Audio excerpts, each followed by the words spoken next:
Olá, está no ar o Jornal da Câmara. Hoje vamos conhecer as atividades de duas frentes parlamentares que atuaram aqui na Câmara Municipal em 2011. Começamos pela Frente Parlamentar pelo Trânsito Seguro, presidida pelo vereador Valdir Canal, que está aqui conosco. Bem-vindo, vereador. Agradeço o convite. Vereador, a frente foi lançada em setembro de 2011, né, com o objetivo aí de reduzir os acidentes e as mortes no trânsito. Nesses meses que se passaram até o início de 2012, qual foi a evolução?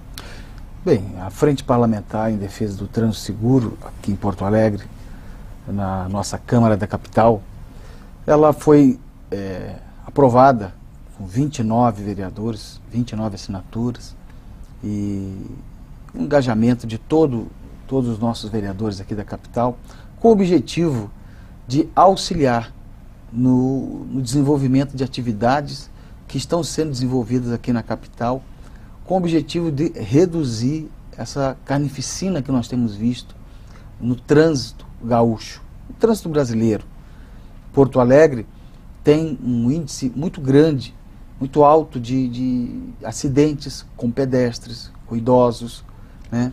E a Câmara de Vereadores não poderia ficar de fora dessa iniciativa, desse trabalho que a nossa capital tem desenvolvido. Então, a Frente Parlamentar tem o papel fundamental de incentivar, promover, estar junto das atividades que estão sendo desenvolvidas em prol da segurança no trânsito. Para a gente falar um pouquinho de diagnóstico, né? Porque Porto Alegre tem 715 mil veículos, né? Se não me engano é isso. Mil. Que é um número muito elevado, né? E ao mesmo tempo a gente vê aí cada vez mais incentivos à indústria automobilística. O senhor acha que essa inflação de carros na cidade também não aumenta a violência? Sem dúvida. O crescimento da frota de automóveis contribui. Nós temos visto aí os automóveis andando pela cidade com uma pessoa, duas pessoas dentro, né? E ninguém abre mão. O problema do transporte público tem que melhorar as linhas de ônibus, os horários, tem que aumentar o número de ônibus. Mas, por outro lado, o cidadão tem que contribuir. Então, nessa circunstância, o pedestre, o cidadão, acaba ficando sem espaço. Os ciclistas ficam sem espaço, né? O meio de transporte acaba sendo o principal, o uso do automóvel. Aí gera poluição, gera transtornos, doenças e principalmente a violência. Pois é, a Frente Parlamentar pelo Trânsito Seguro se engajou em diversas campanhas, né? Acho que principalmente o Balada Segura e outras campanhas, né, aí para fiscalizar o trânsito. A pergunta que eu quero lhe fazer é a seguinte: vale mais a pena investir nesse tipo de campanha que vai fiscalizar e eventualmente punir a pessoa que está agindo mal no trânsito, ou vale mais educar e conscientizar para que a população saiba qual é o seu espaço no trânsito?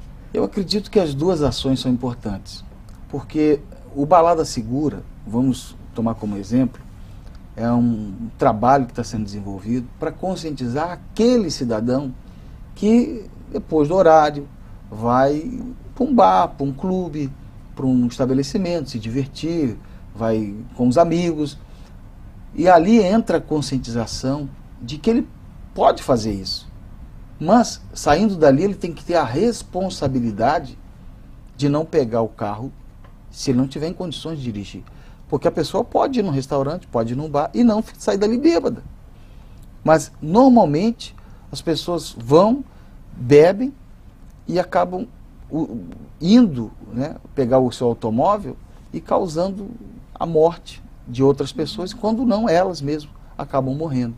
Então, esse trabalho de educação é fundamental. Educar, conscientizar e punir. Infelizmente, a população reclama da punição, que é a multa, que é a suspensão do direito de dirigir, mas não tem outra alternativa. Ou se faz isso, ou nós vamos continuar chorando as mortes. Agora, um ponto que o senhor levantou antes, que eu acho muito importante e alarmante, é a questão dos atropelamentos, né? Exatamente. Só em 2010 foram mais de 1.500 atropelamentos em Porto Alegre, né? Que é um dado alarmante. E nesses dados, você deve ter conferido, estão os idosos, estão as crianças e os ciclistas. São as principais vítimas, né? São aqueles que fazem parte do cenário das ruas, né? Quando nós entramos no carro para dirigir, nós não estamos sozinhos.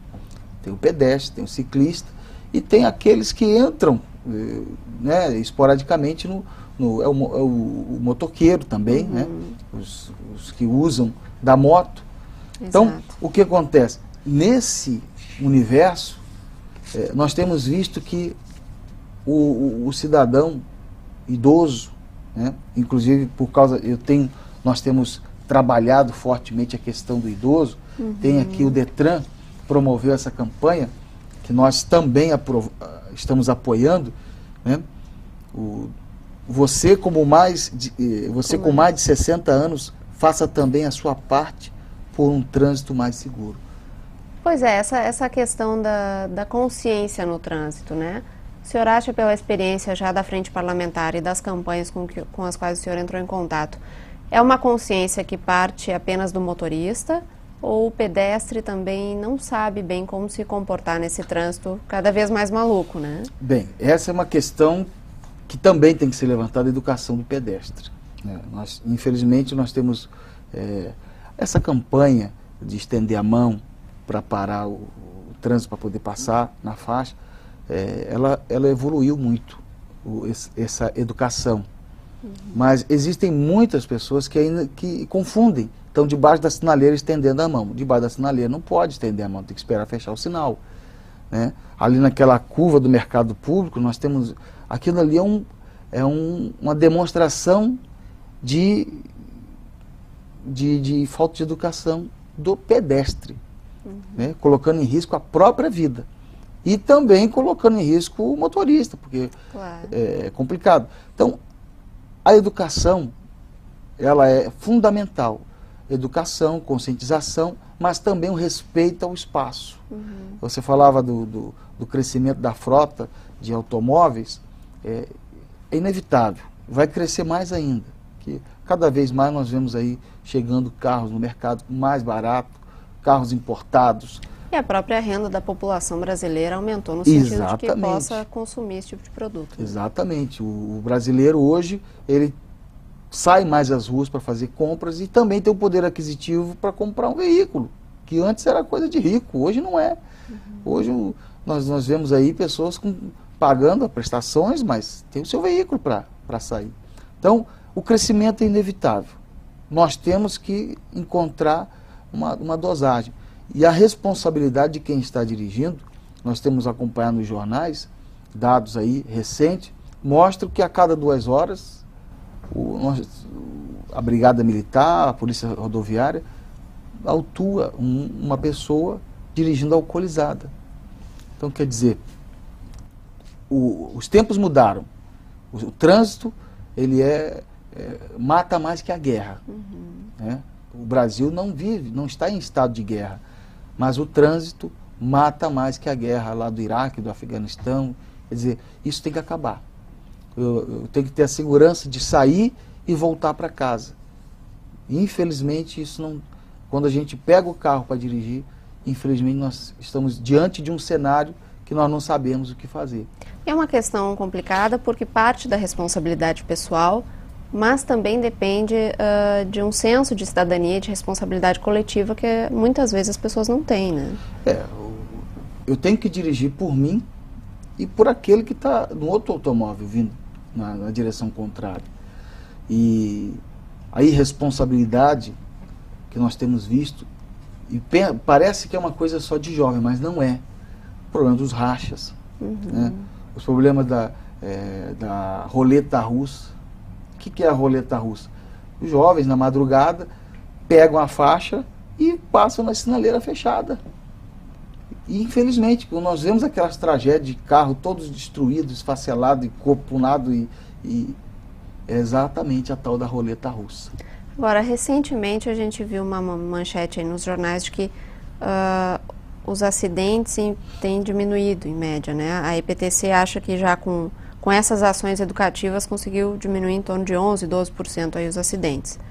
Em compensação, a gente tem dados do Observapoa, que é o Instituto aqui de Porto Alegre de Democracia Participativa, que dizem que entre 2000 e 2010, de 22 mil passaram para 26 mil acidentes anuais.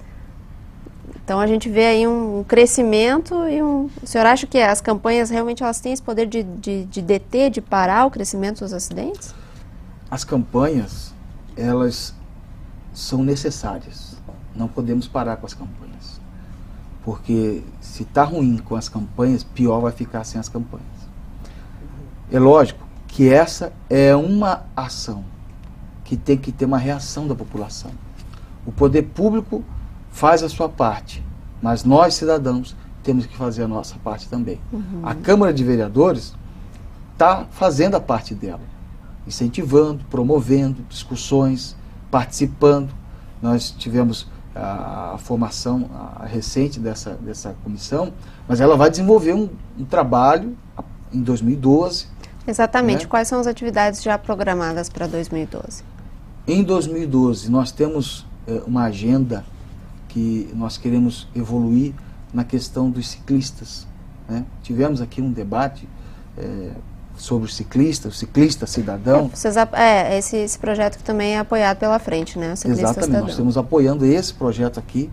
Nós tivemos aqui a presença do defensor público, que falou a respeito disso, né? E nós queremos incentivar, fomentar o trânsito seguro para os ciclistas. O ciclista também tem a sua participação importante, ele tem que respeitar, né? Infelizmente nós vemos aí, em alguns casos, não são todos, mas em alguns casos o ciclista não obedece. Tá? Então ele tem que aprender também a andar no trânsito. Nós vamos fomentar essa questão do ciclista cidadão. Nós temos uma agenda que vamos também, já com o Detran, trabalhar a questão dos idosos.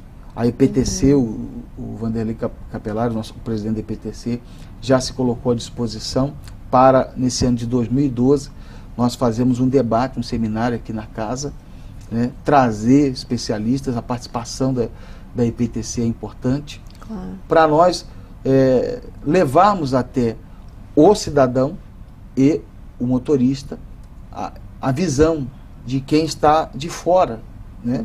A visão do motorista que está conduzindo seu carro e a visão o que o cidadão espera de reação do motorista. Vereador, muito obrigada pela participação aqui. Sorte com as atividades em 2012 da frente. Eu que agradeço a oportunidade, esse espaço, e convido a toda a população a acompanhar, mandar sugestões para que nós possamos desenvolver um trabalho que venha atender a necessidade do porto-alegrense. Tá certo. Daqui a pouco o Jornal da Câmara volta com a apresentação de mais uma frente parlamentar aqui da Câmara Municipal. Vamos falar sobre a frente de incentivo à leitura.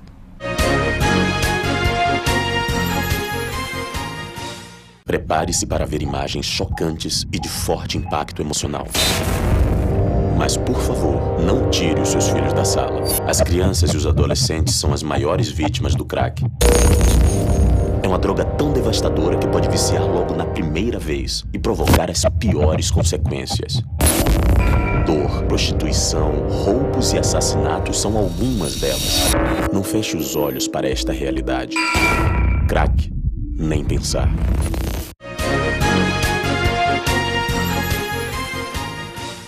Voltamos com o Jornal da Câmara e vamos conversar agora sobre a Frente Parlamentar de Incentivo à Leitura, presidida pela vereadora Fernanda Melchiona desde 2009. A vereadora já, quando começou a sua legislatura, já lançou a frente, né? Exatamente, porque eu vejo, primeiro como bibliotecária, né? Eu sou bibliotecária de formação e via essa luta da leitura muito longe, tanto do parlamento quanto dos governos, né? A gente sabe que na hora de cortar recursos, cortam da educação, cortam da cultura, que dirá da leitura. Muitas vezes cortam até da saúde, que é um dos grandes problemas do nosso povo, que dirá da leitura. Então, eu pensei como fazer com que o parlamento refletisse essas lutas de diversos atores sociais, organizações, entidades que lutam pela causa do livro e da leitura, e que a gente usasse a nossa frente para dar eco, ressonância a essas lutas, né? E neste terceiro ano de atuação da frente, que foi 2011, teve uma atividade bem intensa, né? muito intensa, porque, primeiro, eu sempre digo, e acho que é importante ressaltar, os governos sucessivos têm uma dívida histórica com a leitura no Brasil, né? Nós temos um dos mais baixos índices de leitura do mundo, inclusive comparado com outros países da América do Sul. Já deu uma boa aumentada, né, nos últimos anos, mas mesmo assim está em 4,7, o que é muito baixo, né? Não, e 4,7 incluindo livros didáticos. Exato, exatamente. Se tu tira os livros didáticos, dá uma média de menos 2 livros por ano. Bom, nós e muitas pessoas aumentam muito a média, não tenho dúvida. Mas nós temos ainda 30% de analfabetismo funcional, que tem a ver com o desmonte da educação pública, com a ausência de bibliotecas equipadas com acervos atualizados, e que muitas vezes foi funcional, muito, né? Durante o Império, durante a República Velha, Nova, não investir em leitura, porque quanto mais as pessoas leem, mais sabem seus direitos, mais conseguem, inclusive, se organizar enquanto cidadãos para garantir conquistas, garantir direitos que muitas vezes são negligenciados para o povo. Não é à toa. Tu sabe que aqui, eu gosto muito de estudar um pouco. A publicação era proibida no tempo do Império, apenas o que vinha de Portugal. E depois, durante a República Velha, tinha o Comitê da Censura. Na ditadura militar nem se fala a queima de livros que houve. Então nós estamos passando por um período muito recente ainda de democracia, sem contar que muito da justiça de transição não foi feita no Brasil, né? Torturadores não foram punidos, ditadores não foram punidos. Então, agora é um período muito recente. Exato, exato. Né?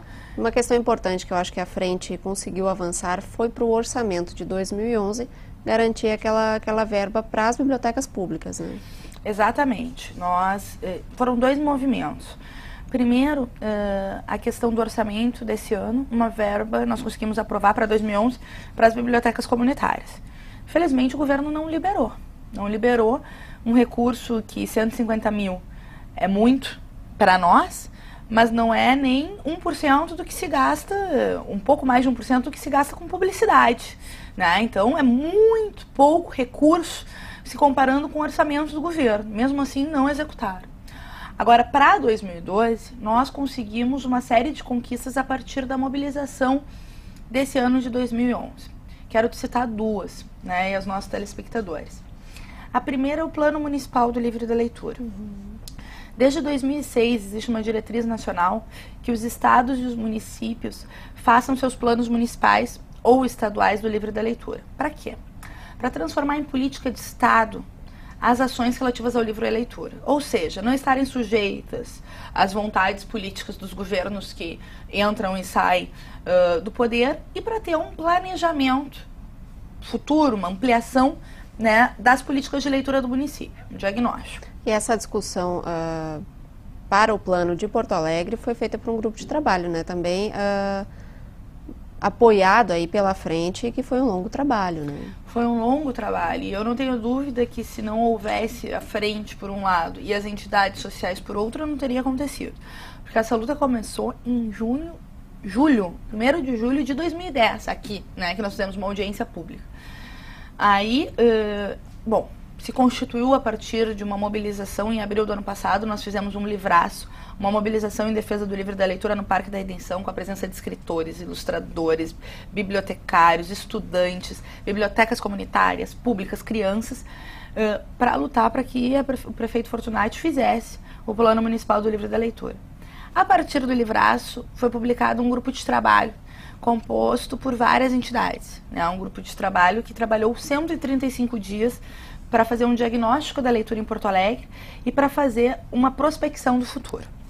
Então foram entidades como a Associação de Escritores e Ilustradores de Livro Infanto Juvenil, Associação Gaúcha dos Escritores, Câmara Rio Grandense do Livro, Conselho Regional de Biblioteconomia, ONG Cirandar, Instituto Goethe, Procempa, secretarias do governo e a Frente Parlamentar de Incentivo à Leitura.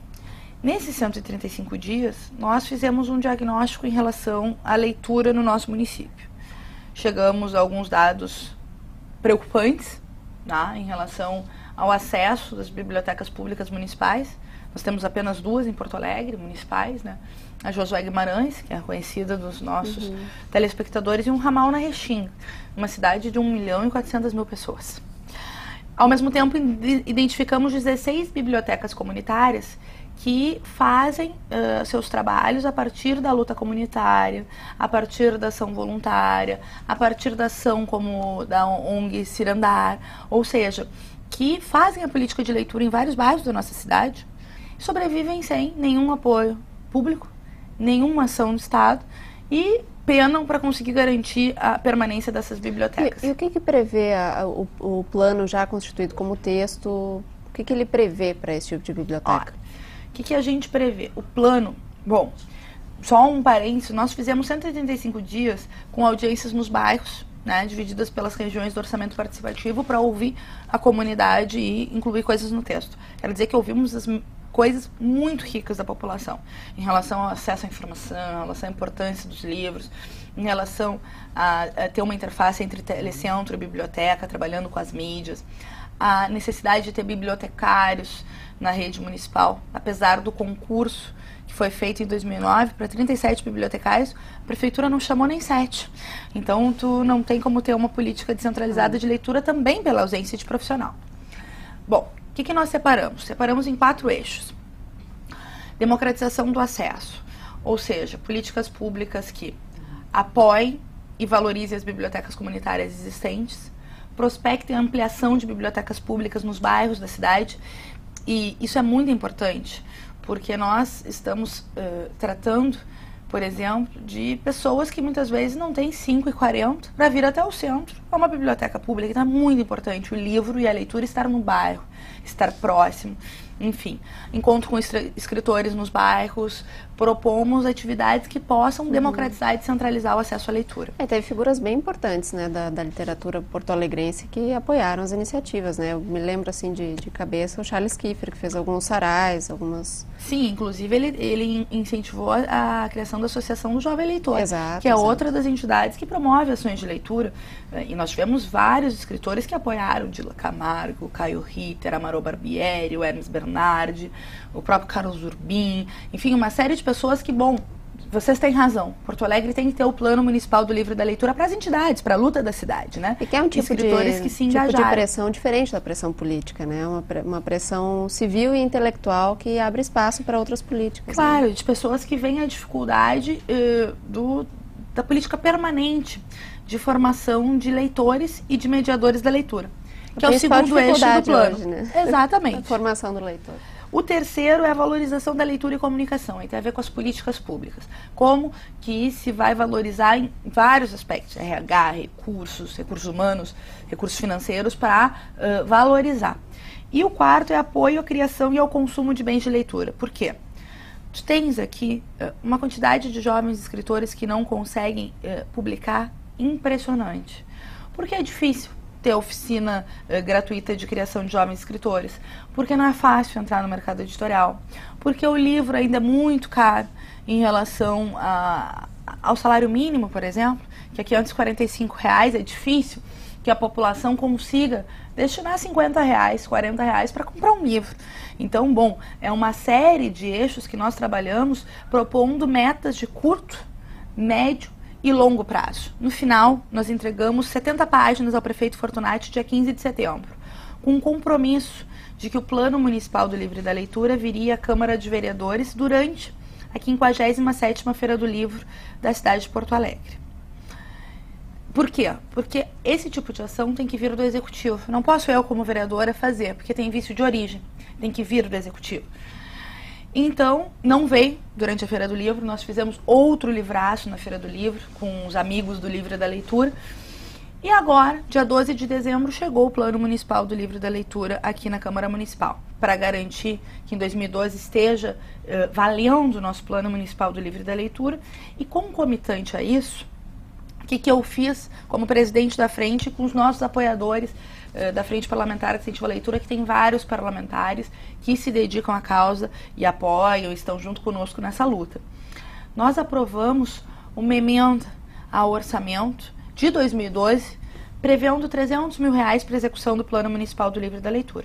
Por quê? Projeto de lei sem recurso nós sabemos que fica lá na letra fria da lei, depois não sai no papel, e nós queremos que o plano saia do papel porque Porto Alegre merece ser uma cidade mais leitora.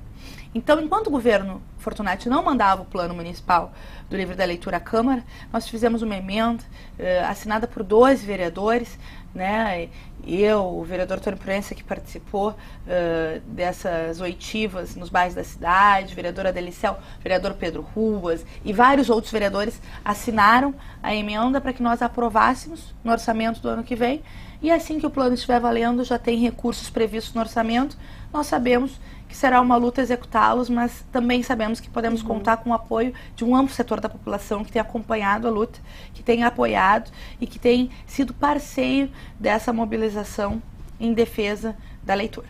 E rapidamente, para a gente terminar, já que o nosso tempo está infelizmente acabando, queria falar um pouquinho das campanhas, né, que foram importantes também. Doe um livro, mude uma história, e também a estante pública, né? Exatamente. Doe o livro, mude uma história é uma campanha em parceria com a Comissão de Direitos Humanos aqui da Câmara Municipal, buscando doações para os jovens da fase, né? Porque é uma concepção de que talvez se os livros tivessem chegado antes, também, a educação chegado antes, o emprego chegado antes, não estariam na fase. E que hoje enfrentam a escassez de livros, exatamente livros literários, claro, né? Eles têm livros didáticos, mas não têm acesso a isso, né? E a leitura tem que estar para todos os gostos, né? E a gente aprende muito, é verdade. Livros didáticos são importantes, não negamos. Mas a gente se diverte tanto com a literatura, ou chora tanto com a literatura, ou fica com medo, dependendo do livro. Eu adoro livro que trabalha com suspense e terror, dependendo a gente fica com medo. Então tem que ter para o adolescente, tem que enxergar no livro um objeto de prazer. E muitas vezes as pessoas não enxergam porque não encontraram seu livro. Porque, bom, com 14 anos tiveram que ler A Moreninha, que eu acho uma grande obra literária, mas talvez alguém com 14 anos não tenha ainda aquela vontade não de exercita o imaginário da maneira exatamente. Correta. Então, estamos fazendo essa campanha de doação para ajudar nessa questão do gosto, do gosto pela leitura também aos jovens da fase. E a segunda, estante pública, é uma ideia de intercâmbio de livros. Aquele livro que a gente tem em casa, já leu, não quer mais, bota na estante pública que de repente alguém, né, que é o estante pública aqui da Câmara, e lá na ouvidoria, e é inspirado num projeto chamado Estante Pública, organizado pelos nômades independentes em 5 paradas, agora 7, porque eles estão em mais 2, que voluntários trabalham com arte e literatura em paradas de ônibus da nossa cidade. Um projeto muito legal que esses jovens fizeram para estimular a leitura, mas também estimular que a população se aproprie da cidade. Né? Eu acho muito bacana, a Câmara de Vereadores fez esse projeto inspirado nos jovens do Nômade Independente, estiveram aqui na Câmara, veio o Daniel, veio o Danilo apresentando, e eu acho que é um projeto bacana que tem que proliferar na nossa Porto Alegre, e a Câmara tem que se espelhar em bons projetos para ajudar a desenvolver a leitura. É porque todos os problemas que a gente enfrenta aqui na Câmara, na sociedade como um todo, de alguma forma eles convergem para a falta de educação, para a falta de leitura. Acho que o incentivo a isso, né, a formação de novos leitores, vai nos dar um futuro melhor. Com certeza, nós não temos dúvida, e essa luta, ela ajuda na questão imediata, do presente, da leitura, mas eu acho que inclusive a reescrever a própria história, né? A pensar uma cidade mais democrática, pensar uma sociedade com mais cidadania, pensar uma sociedade mais plena de direitos. A gente não é só o que, enfim, se viveu, mas também o que a gente leu, o que a gente aprendeu, enfim, de várias maneiras. Mas não tenho dúvida que o livro e a leitura contribuem muito para nos formar enquanto cidadãos e ajudar a organizar um futuro diferente, um futuro melhor a todos nós. Essa é a compreensão que eu e o Pedro Ruas, da bancada do PSOL, temos aqui na Câmara Municipal, e seguiremos com a luta do livro e da leitura. Tá certo, vereadora, sorte aí, esperamos que o plano municipal seja implantado em 2012 agora com total sucesso. Tomara, lutaremos por isso. O Jornal da Câmara termina aqui. Você pode nos acompanhar na próxima edição. Obrigada pela audiência.